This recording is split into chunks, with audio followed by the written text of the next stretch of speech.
Blessed is everyone who fears the Lord, who walks in his ways. You shall eat the fruit of the labor of your hands. You shall be blessed, and it shall be well with you. Your wife will be like a fruitful vine within your house. Your children will be like olive shoots around your table. Behold, thus shall the man be blessed who fears the Lord. The Lord bless you from Zion. May you see the prosperity of Jerusalem all the days of your life. May you see your children's children. Peace be upon Israel. Psalm 128. Well, welcome back to Bright Hearth Podcast. I'm Brian Sauvé, here again with my lovely wife, Lexy Sauvé, and today she is wearing, for the first time, the Do Your Part, Feed the Patriarchy Rosie the Riveter t-shirt. How do you like it, babe? I love it. Ira loved it. He was like, hey, Mom, it's that lady from history. I love it. I think it looks very cute, if I might say. It's cute. Very cute. And you can support the show and grab one yourself at briansauvé.com/bright-hearth. And there's a link in the description for that as well. But that's not what we're here to talk about. I just looked over and I saw how cute you looked in it, and I thought, wow. Rosie's got a head covering and Lexy's got a head covering. Wow, based. Anyway, in our last episode, we talked about the bedroom, specifically as it pertains to sex and the marriage bed. We're walking through the rooms of the house here in this first season and talking about recovering the lost arts of homemaking in the various arts and disciplines and domestic arts that are involved in each of those, particularly as Christians who love the Lord and want to see our lives pressed into his image in every corner of our lives, our children, our home, our finances, every aspect of our lives. So last week we talked about the marriage bed and sex, particularly as it pertains to the bedroom. And so it is only natural that today we would talk about babies. I mean, if you're going to talk about sex and you're a Christian, you better be talking about babies at some point after that, because the two are related. However much, as we'll see in this episode, the world no longer seems to believe that that is a normal or good thing. And so today we're going to be talking about babies. We're going to be talking about fertility, childbirth, things that may be keeping you from welcoming children, or maybe for a lot of our listeners, we should say more children into their lives, since many of our listeners probably do have at least a few little ones running around at their feet. Mamas, maybe you're listening to this with one ear while you make lunch and maintain order in the house with the other ear, as we have experienced ourselves many times. So let's start with the topic of birth, actually, since, and we should have started with fertility now that I think about it, but it's too late to change it, because, it goes fertility, then birth, but we're just going to do it out of order. Oh, yeah, that makes sense. We'll start with birth, and you might say, like, what does the bedroom have to do with birth? Mm-hmm. And we would answer, well, that's literally where we had our last two. Well, and historically normative, that's where babies were born. So, yeah, when if you ask most people through history about childbirth, they would have talked. It would have been their house that would have come to mind, or their bedroom, or whatever the equivalent was for that in their home. So Lexy, let's start maybe by asking, because we've had 5 children, and we've had 5 children in different circumstances. We've had 3 children. Is that right? 3 children in hospital setting. Yeah. And now 2 at home. So why did we move to home births for our last 2? Because it was our last 2 children that we had at home that we, Lord, praise God, we were able to deliver. Well, Lexy was able to deliver them. I was there. I supported. I was helpful. Lexy still disputes whether what was it? Like, scratched your back or something? Yeah, you said, I did play with your hair. I'm like, no, you didn't. I don't remember any of it. I blacked out. At all. She doesn't remember, but I did. I did. No, I believe you. You're really sweet. I believe you. So we've had our last 2 babies at home. Let's talk about, why did we do that? Why did we move to, because it wasn't that we had horrible hospital experiences by any stretch of the imagination, but why did we do that? I think, okay, so first of all, it was purely practical, honestly, financial. At the beginning. We got pregnant unexpectedly with Cyril while we were living in my parents' basement. We were building a house, just for the record. We were building a house. I am gainfully employed. But we had just lowered our insurance tier to save money through that year. We were using Samaritan. We were using Samaritan, but we were also using the Clear Blue monitor, fertility monitor, and I was not using it correctly, and we got pregnant. So but because we were Which is the a lowest, fun conversation when you're telling your in-laws, you're like, oh, we're having another baby. And they're like, and by the way, isn't your bedroom 8 feet below our bedroom? And the cement to our house hadn't even been poured yet. Yeah, our bedroom we were staying in was in the basement. Right. Their bedroom was literally 8 feet above us. I mean, like, it couldn't have been a more awkward situation. No, it was my parents. It was fine. My mom literally said, like, Dad just put the crib away last week, and I told him he better pull that back out. It was funny. I interrupted. Anyways, sorry. It was purely practical. It had nothing to do with like theological or philosophical means. It was that we were not expecting to get pregnant, and the most financial sense to us at that point was a home birth. So I feel like at the same time, though, the Lord was kind of preparing us theologically to be more open to that world of alternative health. We had kind of come from the type of belief system that was like, trust your doctors at all costs, submit to the doctors at all costs, which, like we've already said, we had very good experiences. I typically go 42 weeks, so I had inductions with epidurals. Everything always went amazing. We really don't have any complaints about the hospital. But just so you understand, like we were coming from like a full immersion of like, this is how you do it. You do it the allopathic way, and that's the only way. But what's allopathic? Allopathic is like modern conventional medicine. Excellent. So yeah, anything post Rockefeller. Nice. Based. Okay, so I feel like for me, I would have done this a long time ago, but I know that there's often with insurances, especially, you are totally penalized against home birth, and that's kind of what we're going to talk about. Is most government systems penalize us against healthy ways of having lots of children. And so it wouldn't have been doable to us before that. For financial reasons, now I'd fight tooth and nail for it. I'd get a part-time job. But I'd get a part-time job. No, I know. I just mean I have friends who have nice insurance, but through their pregnancies, they'll take babysitting just to be able to pay for a home birth. Sure. Yeah. So, but anyways, so I feel like you fell in love with the whole image of midwifery, and just like, especially my midwife, because she's working in her clinic with her granddaughters and her daughters. And she was telling you like how she delivered all her grandbabies, and you just really fell in love with like that Titus 2 picture of it. And to be honest, I didn't know anything about, I mean, I knew a little bit about the health benefits for the baby and the mom, but not until I was pregnant with Winifred did I read Dr. Mendelssohn's book, and I realized, wow, this makes more sense for everybody for long-term health. What was do you remember the title of Dr. Mendelssohn's book that you read? It's How to Raise a Healthy Child Despite Your Doctor. The whole thing isn't about home births. There's just a little section on the end that has a lot of good statistics. I didn't even know any of that going through my pregnancy with Cyril. Yeah. And let's get this out of the way right now. Is it a sin to have a baby at the hospital? Yeah, there we go. No, obviously. She said right away. Oh, that's no. I knew you were going to want to talk about this. Yeah. Is it a sin to have a baby at the hospital? No, it's not. Is it a sin? Let's say, is it a sin to have a C-section? No.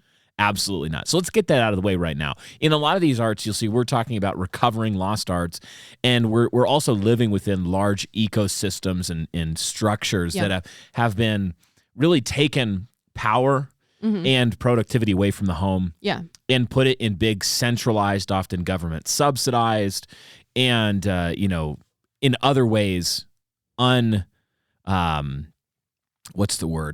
unideal situations. So we can't again turn back the clock and act like we're living in the midst of a society that no longer exists. So we don't want to say that it was, we're not saying, and we repented and then started having our babies at home. We're not saying that, there are moms or dads who had planned on having children at home, and for one reason or the other they just had an emergency situation or something happened and they had their baby in the hospital, and we are having don't look down babies. Upon them as a lesser caste. Yeah. And the cool thing too is like as women like grow and maturing in Titus 2, in entire bodies of knowledge that women used to understand, if you have to go have a hospital birth, I know a lot of my friends are way more equipped now to know how to do that. Yeah, that's a good point. These arts can be exercised in non-ideal situations, Correct. or if a hospital is what you prefer and you just plan on having your children in a hospital setting, your insurance works, like you're on one of them government plans, what with the $8 copays and stuff like that. I've never been there, so I can't. I was born on one of those plans with Air Force baby. I think I cost $8 to bring home, but our babies don't cost $8 to bring home. We're on Samaritan, and we love it. It's actually been highly cost effective. They incentivize home births because it lowers costs for everybody. They're Christians. And not just home births, but even in that, a lot of alternative medicine practices that regular insurance wouldn't cover. Yeah. So, but what we loved about home birth and what Lexy's mentioning there, when we got into it first, because I was just looking at our budget and saying, wow, it would be really beneficial for us financially if the Lord allows, and if it's a healthy pregnancy and there's no problems, that we could have our baby at home. That'd be really financially effective. That's such a dad thing to think of first. Like, I've got the budget out. And I remember telling you, because I had a friend, it was Rachel, Miss Holdaway, that told me, hey, it makes more sense for you guys on Samaritans to have a home birth. Yeah. And I told you, and you were like, absolutely not. We're like, not doing it. I don't think so. Well, what I was worried about is like paying the whole thing and then ending up in a hospital and then having to pay that too. Yeah. That was part of it, which, praise God, we haven't had to yet. But yeah, through the process, it just really reintroduced, or it helped me understand as a father, some of the glories of how God designed my wife to be a fruitful woman, to have children, to bear children, to grow children in her body, to deliver children. And one of the mindset shifts, I think, that is helpful in recovering the domestic arts is, with respect to childbirth and childbearing, is to move from a medicalized view of fertility and childbearing and move to a creational view. And what I mean by that is that we can sometimes start to be wired to think about fertility and childbirth and childbearing in terms of a medical problem that we're solving with modern technologies, right? Yeah. And what we need to move to is a mindset where we're actually believing, wow, God made the woman to be able to do this. Yeah. The doctor does not deliver the baby. Yeah, my midwife she delivers that. the baby. Yeah, and again, like we laughed about it, we joked about it. Like, if you get people can get really persnickety about this stuff, and they'll like correct you really pedantically if you say like, "Oh, the doctor delivered the baby." Like, no, mama, you delivered the baby. Did you know that with every episode of Bright Hearth Podcast, Lexy and I record a short patron-exclusive episode on all sorts of practical things, from fertility to finances to other lost arts of homemaking? You can gain access to those and also support the show at patreon.com/brighthearth, patreon.com/brighthearth. And actually, there's all sorts of great merchandise. We give away a sweet patriarchy mug, a t-shirt with different tiers of support there, and also an Ask Me Anything sort of style content that we make there. So head over to patreon.com/brighthearth and help us continue to make high quality Christian media that's hopefully helpful to you and your household today. Mama, it was you. Like, don't call it a contraction. Baby. It's a surge. It's a surge. But it's true that it's not a medical problem that we're solving with all these interventions. That is the problem with fertility, is they want us to see it as a problem. They want us to see it as a you already said that, as a medical emergency instead of a physiological process that God designed that we can. And sin and the curse is there, and it's even particularly right there in bringing forth children.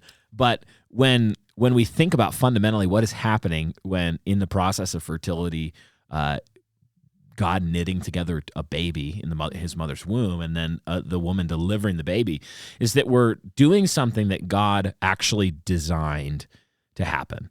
There's fearful. The baby's fearfully and wonderfully made, and the mother is fearfully and wonderfully made to bring forth her child. So it's important that we move away from a medicalized view and interventionist view, and begin to question really intervention at every level. Yeah. When people are telling you, when the modern medical industry is telling you, you need to have this test and you need to do this intervention. And you should be asking why. Yeah. Why do I need that?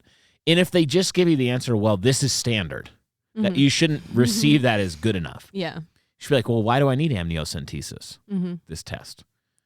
Or why do I need Pitocin? Yeah. And like take amniocentesis. Well, why do you need it? So we can figure out if your baby has Down syndrome so you can abort it. Well, obviously I don't want that. Yeah. Even if there was no risk to the baby, I wouldn't want that. And it's not the case that there's no risk. You have to start thinking any intervention can have risk associated with it. And sometimes risk that we don't even fully understand because we don't understand the depths of how the human body works. Yeah, and I think, too, Dr. Mendelsohn talked about this, and really, we're not trying to, like, scare tactic anybody, but even the fact of walking into the hospital, as a healthy person, you have to understand your risk of infection, even as a healthy person, is going up. Yeah. The second you walk into a hospital, because they're for sick people.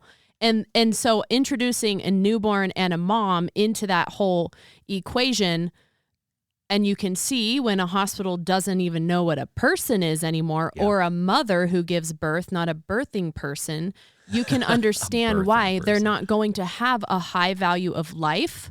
And because of that, they're not going to have a high view of medical ethics. Yeah. So anyways. And that's going to be like, you're going to have individual doctors and nurses who are at varying levels of understanding and sanity.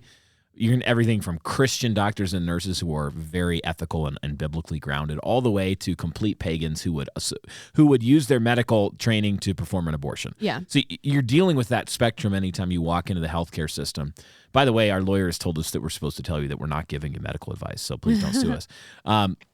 But you have to understand that about this process. Yeah. So we loved, like what I loved about home birth was that first, it helped me as a father to have a mindset shift, and I think both of us together in some ways, away from, in different degrees because we're in different places, but away from a medicalized view towards a view of telos in creation and design and the ends for which God created the man and the woman, and that's a big shift. But even then, as we think about what we're doing when we're welcoming a baby into our home, like first the mother is offering that baby hospitality in her womb. It's like the ultimate form of hospitality. I'm going to literally feed you from my body and my strength. I'm going to give up my comfort. Pregnancy is uncomfortable compared to not being pregnant in many ways. You're giving up your strength, your comfort, your convenience for the sake of this other. But then childbirth itself is a welcoming of this person that God has given you and given you responsibilities towards into your home. And so just the picture and the experience of, I remember the first night when Cyril was born, on our bed, in our room, and I think, was he born at 9 or 10 at night? It was pretty, 9 or 10 at night. And by like 11. Yeah, it was like 45 minutes later, our midwife and assistant had cleaned up the house. and left. It was cool. And our baby was sleeping there. And it was amazing. Yeah. It was like, wow, there's no monitors, there's no beeping, there's no... I think it was by the third hospital birth, we realized how exhausting it was to go to the hospital and have a baby and then to have interruptions all night long and have people checking in your business. And it was frustrating. And so it felt like a welcome rest to us to add another baby and for it to be just like, this is home. Awesome. If you think about what's happening culturally in that shift, part of it is that, well, we're learning more about how to prevent infant mortality and cleanliness, and there's a lot of good progress that's been made, and I would say fundamentally because of the Christian worldview being worked out culturally.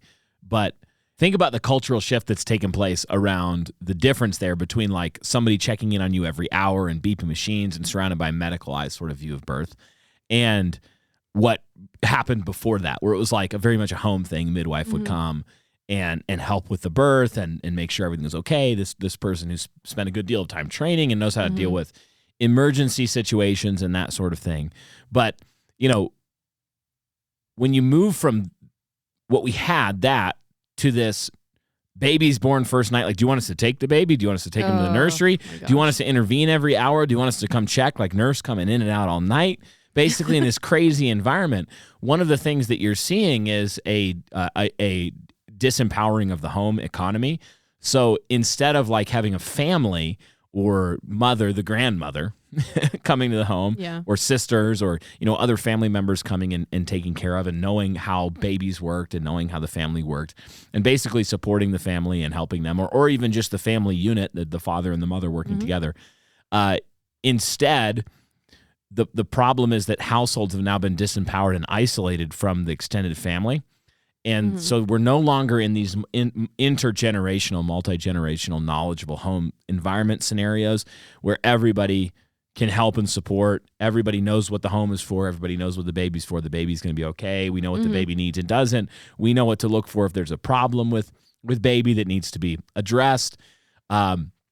Instead of that, what changed? Well, the home was completely decentralized, and we went to a model of professionalized, industrialized thinking about nearly every aspect of civilization. Right, what do you think about that? Do you agree? Yes, absolutely. Yeah. Yeah, I mean, I just think it was so cool that this last time with Winnie specifically, like your mom came earlier in the day and had made us dinner. I knew I was in labor. And by the way, I am not one of those people that has 5-hour labors and just pops a baby out. So don't think this is hyper idealized. I have long, hard labors. So, but it was just so beautiful. Like your mom came in the morning, brought cousin Lucy over. I was literally like standing in her room having contractions, watching my kids play with their cousin in the beautiful backyard while your mom's making dinner. And then my mom came later in the day and walked me around the block multiple times having contractions. And then the midwife came, and it was just like, I don't know. It's just so humanizing. Yeah. Humanizing. That's the only word I can think to. Yeah. Yeah. It was deeply humanizing because we're in a context where we understand what babies are for, what mom is for. Yeah. And there's a unique way that you, like with both of my home births, I had very, very specific prayers. And there's a way that I got to see the Lord meet those needs for me that if in some ways before that, my expectation was I'll put on the doctor. Yeah. and not like you can trust sinfully in your midwife and you can trust sinfully in the doctor, but it was just different because there was less, intervention, I guess. There was less intervention. And so I knew like the Lord really was directing every part of the birth story. And it was really cool. So yeah, we were really thankful for that and had good experiences. And we have friends who've had, kids at home, kids at hospital, C-sections because they needed them. So the whole gamut. What would you say? Really needed them. For real needed them, not fake. Yeah, 100%. like thank the Lord for the ability to do C-sections and save the life of baby and mother in different situations. Praise the Lord for the ability to stop bleeds. Praise the Lord for understanding lots of things we didn't understand forever. But also we need to recognize that there are things that we used to understand as a culture that we no longer understand. Yeah, and a lot of them come down to viewing fundamentally what is a person, what is a house. Is there a creation and a design here that God made? Or is this a product of an evolutionary process that's meaningless and undirected? And if so, can we perfect human nature with technology and medical technology? Or is technology a good thing that is an expression of human dominion, but that can be trusted in as a God? Or that can be even viewed autonomously from God as a way of trying to help us to be autonomous from God. So there's a Christian worldview foundation issues here. Yeah. So childbirth. Anything else you want to say about home birth before we move on to fertility? Not here. I think we're going to. Yeah. And with the next subject, specifically fertility, we're going to do a patron-only episode that'll be short and practical on maintaining your fertility. Maintaining your fertility, baby. So we're going to talk about that in that it's a short show that we do with every episode for patrons who help make this show possible and pay for our babysitter while we're doing this.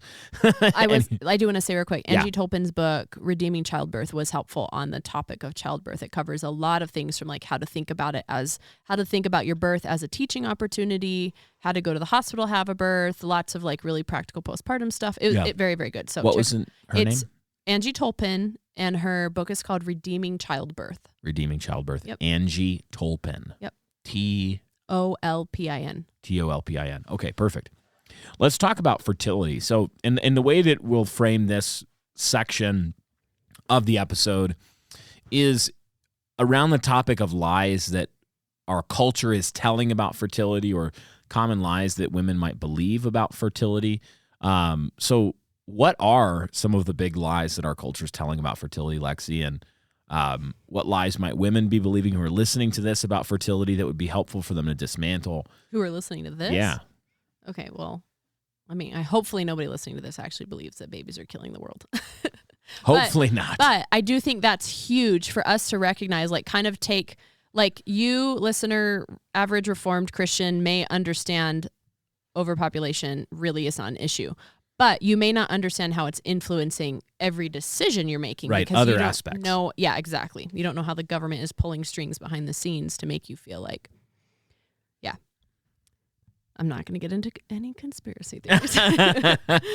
No, that's a good point. A lot of the time when we're thinking about some of these issues, we might know, like, for example, let's take evolutionary thinking that I brought up a moment ago. You might think like, yeah, I don't believe in macroevolution. I'm not one of those, I don't believe in any of that nonsense. I don't reinterpret Genesis like whatever biologos and try to shoehorn evolution into Genesis 1 and 2. I don't do any of that stuff. I reject it.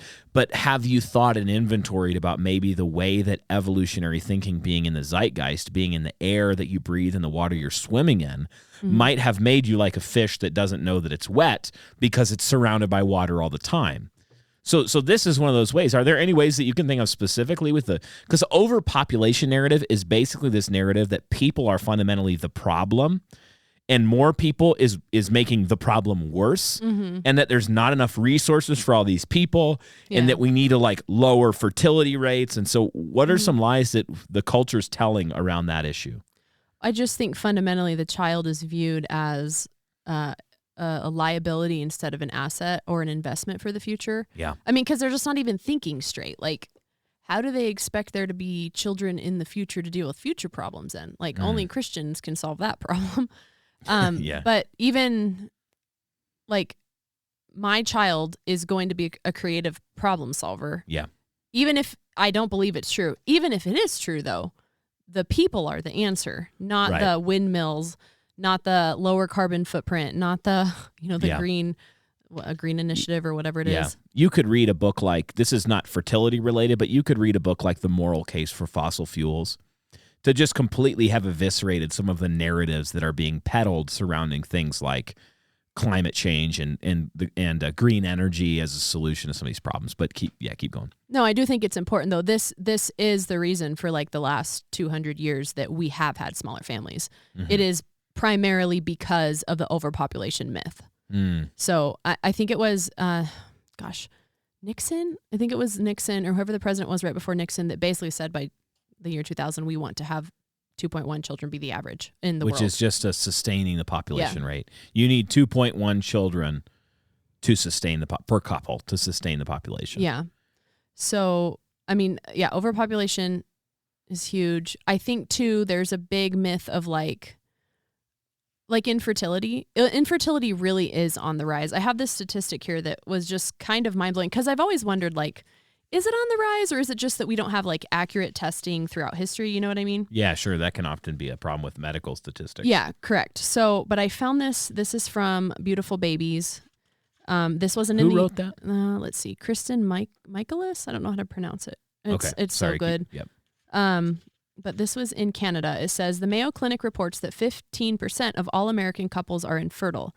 For example, going on. Then they say, for example, in Canada, the infertility rates in couples with a female partner between the age of 18 and 29 went up to 13.7% in 2009 compared to just 15% in 1984.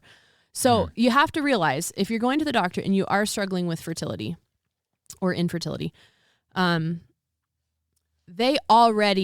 doctors already are buying the overpopulation narrative in today's society. So they're going to tell you, they're not going to try and fix that. They're going to tell you there's nothing you can do. We hear it all the time. It's just genetic. There's nothing you can do. Oh, yeah. So I think too, because we are like multiple generations into this overpopulation myth, we have lost an entire body of fertility knowledge, fertility related knowledge, like good postpartum care for future fertility. And so nobody knows how to like how to be fertile anymore, like the very basics, because we're all vegan, we're all drinking soy milk, low fat this, low fat that, over exercising as women.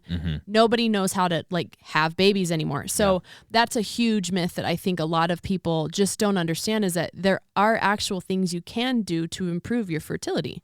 Yeah.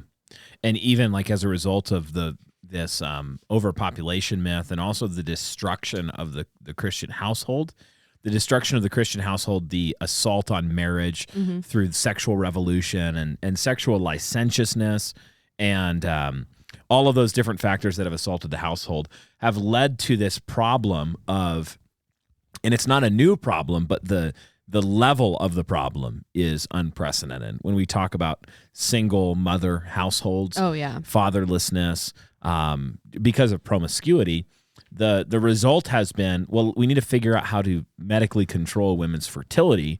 And so we're going to do things like, we're going to permanently or like a long-term basis alter the hormonal chemistry of a huge percentage of women in the developed world through birth control pills and implants. And we have a moral objection to those right off the bat, just because they can be abortifacient in multiple ways. And we're not going to get into all the mechanics of that necessarily, but just know, like, chemical birth control of all types, no matter NuvaRing, injections, whatever it is, pill, however you get it, it is abortifacient, and it will result in the destruction of human beings. So right away we have a problem with that. But then, even if that weren't the case, Christians ought to have a moral objection to this chemical long-term birth control because of, I mean, on the one hand, it basically is denying the goodness of this creational aspect of femininity, that they're fertile, and that's normal and that's good. But on the other hand, it's also creating wildly drastic long-term negative health effects in women. Yeah, definitely. Yeah, I was telling you last night, like, that we're at the first time in history where women could theoretically go there and I don't think birth control is giving you a true period. It's not. Doctors know it's not giving you a true period. But there's a term for what it's doing. But for the first time in history, women on birth control or not on birth control, just doing charting or something, could have perpetual periods, like 13 periods a year, their entire, young adult female life before they go into menopause. That is so bad for you. Yeah. That is so bad for you. A pregnancy essentially is resetting your body for good. And there's another myth right there, is they want us to think multiple babies back to back, really, really bad for you. And I have people ask me all the time, Lily Nichols' book, Real Food for Pregnancy, like, oh, what do you think about child spacing? Like, the science says you shouldn't have babies too close. They're going to have all these health effects. And I'm like, but wait a second. They're also not factoring in the fact that Scripture says children are a blessing. If you didn't meet that child spacing qualification, or maybe Lily Nichols isn't taking into consideration the fact that if we had better Titus II communities, there wouldn't be negative health effects on mom. Or maybe it has to do with all the synthetic hormones we're pumping into mom seconds after she delivers in the hospital. What is that book? What is the thesis of that book? Well, it's actually a really good book. It's called Real Food Pregnancy, but she has a statistic in there about how if you get pregnant, which it's probably true. It really is probably true. Given all of our other practices too, But that's what I was going to say, is why is it true might not be what she says. But like, I think it's if you get pregnant before 18 months, all of your issues as health issues as a mom and your babies go up. Essentially, they start increasing if you get pregnant too close. So pre 18 months postpartum. Yeah, I think that's what it is. Okay. So, and people ask me that all the time, like, oh, I really, really, really want to plan this. I don't want to, have this issue, and I don't know. It's just it's worldly wisdom in some ways.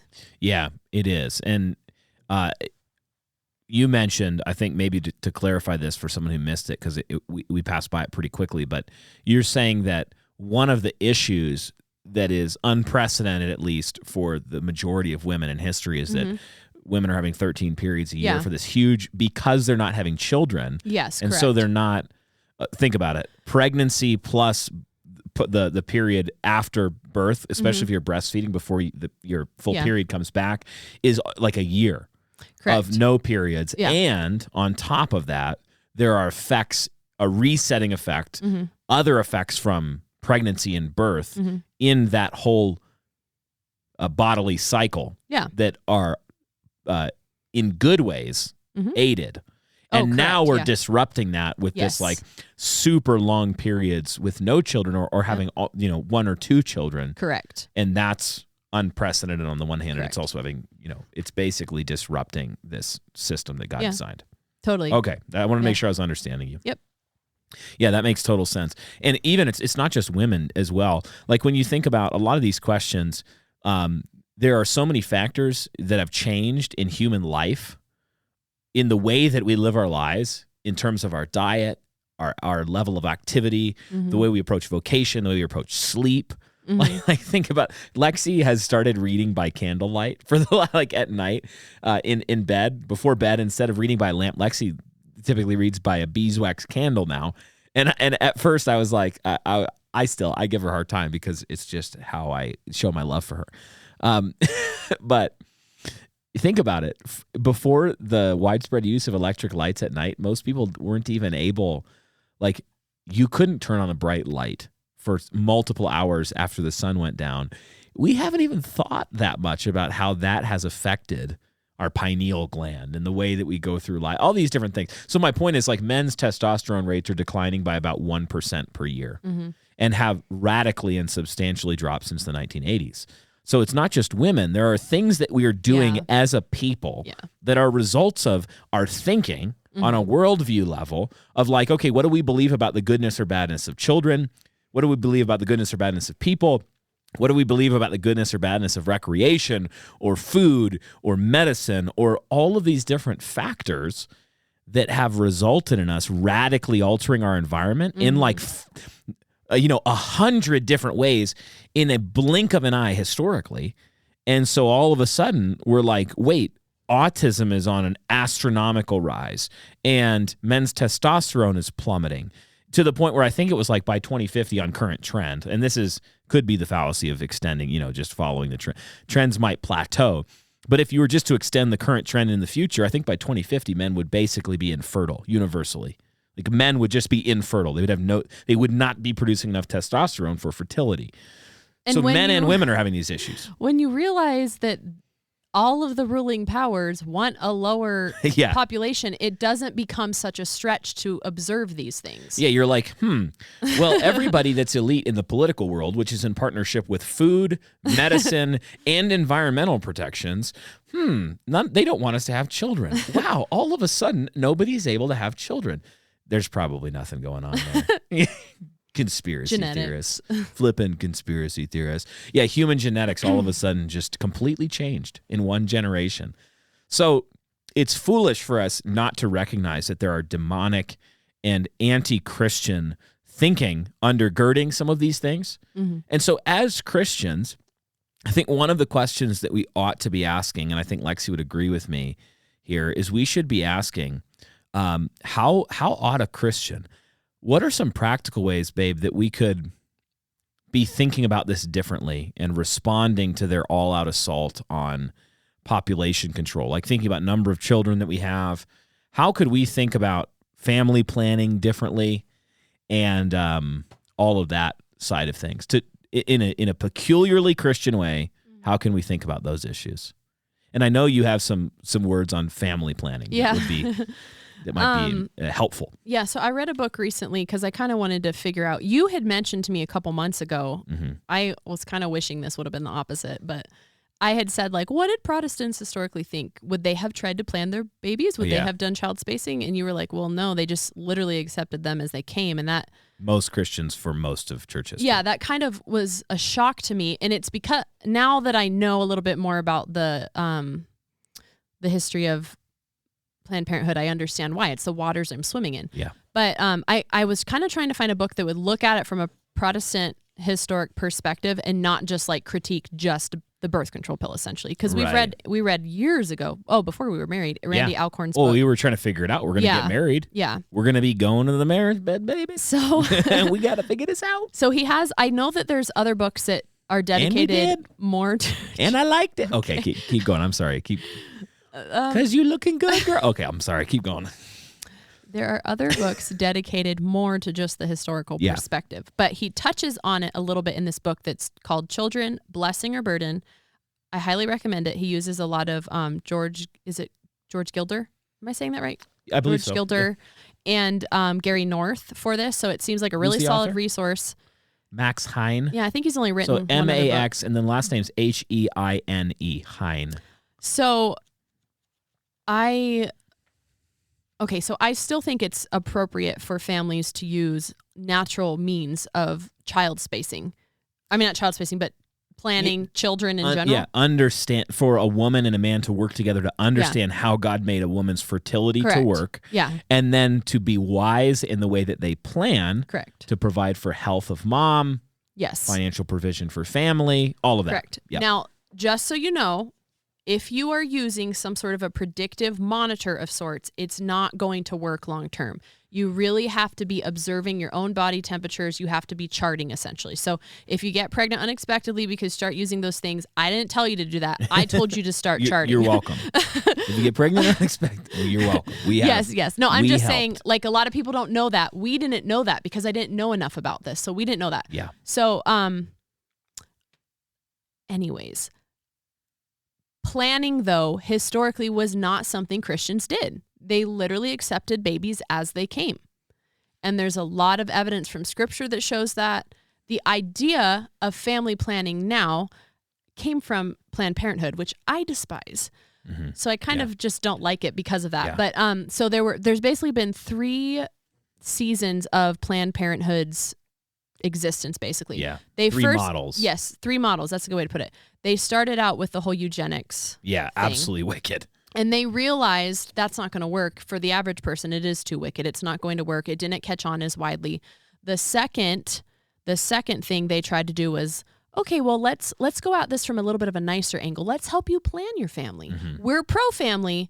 We're just going to plan the family for you, and we're going to give you these options for when that's going outside of your planned family ideals. Yeah. That is literally when the idea of family planning came into place. Yeah, that phraseology or phrasing. Yes, correct. Before that, the average human being and the average Christian would have not thought of planning their children. After that, we have the modern, very radical view of Planned Parenthood now that is just like abortion as women's birth control. rights. Correct. Yeah. Everybody should be on the pill. We should be treating fertility as a problem to be solved. They're, just foaming at the mouth to figure out how to make men infertile with a pill. Yeah. With a men's pill. They're going to do all of that. It's going to be on the market soon. Just trust us. It's going to be on the market soon. Yeah. They'll figure it out. And if you think that the destruction of the male testosterone level is bad now, just wait. Wait until we have 15% of our male population gay, because they're all on some. Even vasectomies, they haven't. Again, it's not wrong. If you want to go get a vasectomy, it's your freedom. We're not the Pope. We're not going to tell you what to do. But don't. But also, that technology has not been around long enough for us to know what the effects of it are. Mm-hmm. And it has been studied a little bit, and there are negative effects with it. Yeah. So it's just something that we're not thinking about because they tout it as the quickest option. And when you think about you'll get these galaxy brain liberals who will come up and they're like, I believe in facts and science, okay? So here's some medical studies that show that I'm smart and you're an idiot. And they'll come around and they'll be like, they'll drop all these studies on you in some of these things like birth control pills.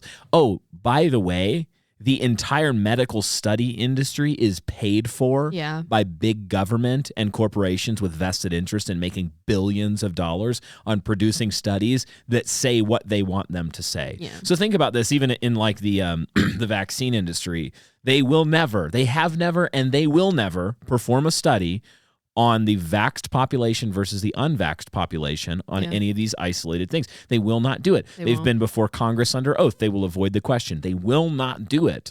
Why?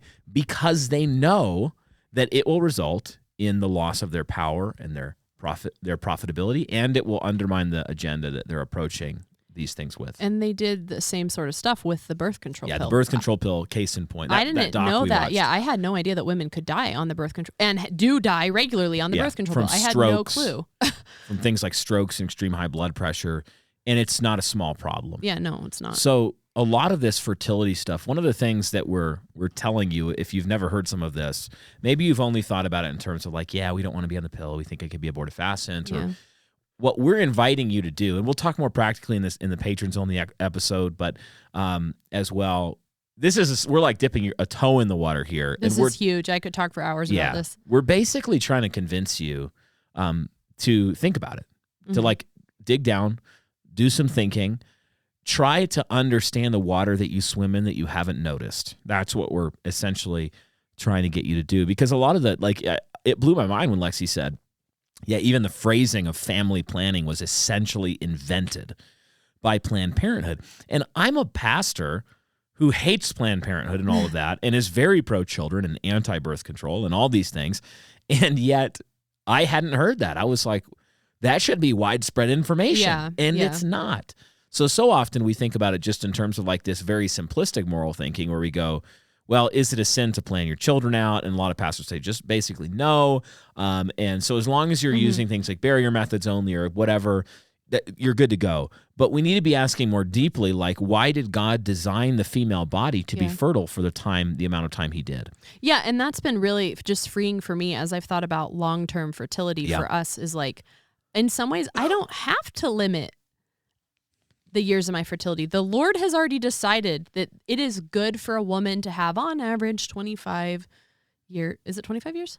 No, it's more fertility? than that. Yeah, it's more than that, right? Yeah, it was some of that where About she's 30 not years. intended to be married yet. Yeah. But and then some of it coming to the tail end. It's not all up to me. God's design just is good. Yeah, we have to start with God's design is good. The curse is real, but God's design is good. And so let's start with that brute fact, whereas the pagan doesn't believe God. Again, I think we didn't spend enough time here. You need to understand that the pagan, evolutionary, atheistic, secular humanist worldview, it hates children because it views people as a problem. It really does. They view people as a problem. You have to understand that Satan hates God, so Satan will hate God everywhere he sees him. And the clearest place where he will see God outside of God himself is in the face of man, who bears the image of God. And so you have to look out at the world like a Christian and say, wow, why does the world hate people so much? Why does it want them to cut their genitals off? And why does it want them to chemically castrate themselves? Why does it want them to die and have no children? And why does it like all of that? Well, because it hates God, and so it hates the image of God in man. And so Christians, we approach this whole world from a different angle. We say, no, people are good. Like, think about, there's not enough water for everybody. And we live in Utah, so there's like water's an issue in Utah. And it's like, here's the thing. We probably already would have come up with this. Like one of the babies we aborted probably would have already figured this out. Yeah. But there will come a time when some person will figure out how to desalinate salt water, ocean water, in an economically viable way. Like they'll figure out some technological advance or some method, and then we'll build some pipelines, and all of a sudden, boom, America will have all of the water we could ever possibly use because we have these oceans. Like we're on a planet covered in like 70% water. And so you go, we'll figure it out. And the secular humanists don't think that way. They think like a scarcity mindset where they go, not enough water. I drink water. Other person drinks water. I hope the other person dies so I have enough water. Yeah. And it's like you start thinking like Greta Thunberg, where you're going, oh man, if we keep, fossil fueling and stuff like that, well, just wait. People will figure it out. Pastor Wilson, too, talked about this on podcast years ago.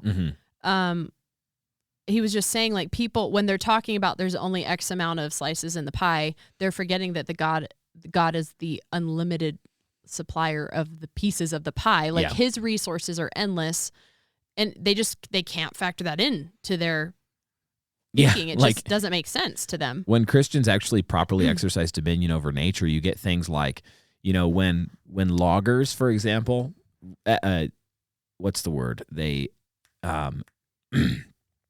exploit this natural resource of wood in trees that God made for us to use to build and that sort of thing. Loggers actually now result in an area having more forestation than before they went there. Yeah. Because the people go, well, this is a renewable resource. We need to plant trees. So when loggers log an area, they plant trees, and there are more trees. Yeah. And they tame ecosystems. And so human dominion is a good thing. People are resources. Every child that we have is a resource that we're adding to the world. Yeah. They're not just someone who consumes resources. Correct. They're people who produce. Oh, I don't know if we want to get into this. What's the topic, and what do you think? Well, our modern system, the way it is, makes it so children are only consumers. Yeah, we've become self-fulfilling prophets. Correct. In that way. I don't know true. if you want to talk about this Yeah, in like specifics, but childbirth. We're going to talk about a lot of these issues through this season. But like when you think about parenting, it's not just like a given that a child will become a productive resource to the world. Some people are like, they bear the image of God, but they're fools, right? So as Christians, one of the things we're doing is we're aiming to educate and produce children and adults who will actually be, in a maximalist way, resources to the world, to their fellow man, love their neighbor, all of that sort of thing. Yeah. So let's end here with just this last, unless you have other thoughts as well. I was going to say we can end on just why would we encourage people to think about having more children maybe than they? Because it's fun. I don't know. The more kids you have, the less. It is fun. I mean, it is so much work in one way, but you're better at it. You're better at enjoying human beings for being human beings, for being 2-year-olds, for being 4-year-olds, for being 5-year-olds. It's just more fun because you're not, I don't know, so high strung. And sometimes I am sad sometimes that people don't get to what, and I think our thresholds are different for everyone, but sure. Push yourself a little bit more. Yeah. Think about it. I love Little Sci Guy too. And you just see the glory of God in the face of your children. Yeah. And, they become like, oh man, they become such a big help as they're older. Oh, they do. They become such a big help. 6, 8, 9. They're resources in the family. Our children are enormous resources in our family. Mm-hmm. They bring joy in our church community, in our family. And that's how I think about the children in our church in general. Yeah. I am so pleased that they're here. I'm so pleased that they're making their noises in the service. So thank you for listening and tuning into Bright Hearth. We are glad that you've joined us. And next week, we'll be talking about the final aspect of the bedroom, which is death and deathbed hospitality. We've talked about making babies, having babies, and now we need to go to the other end of life that God has ordained for us, which is to die in this age. And so we're going to talk about deathbed hospitality and some practical ways that Christians can regain the lost art of homemaking with respect to the end of our life. And we hope it'll be an episode that maybe you haven't thought about this subject before, maybe you're young, but we believe that it will be very helpful to you, whether in dealing with the death of parents or grandparents, but also in aiming your life so that by the time you get to your deathbed, you'll be able to greet your deathbed with peace because of Christ and because of the legacy that he's given you. And so thanks for listening in. Again, you can head to patreon.com/brighthearth and there become a regular supporter of the show and get, we give out t-shirts and mugs to our supporters on different levels. And we also do a bonus episode with each show that's highly practical, and we hope will serve you there as well. So thank you for everybody for listening, sharing this podcast, giving it a 5-star review wherever you're listening to it. God bless you and be with you, and may his face shine upon you.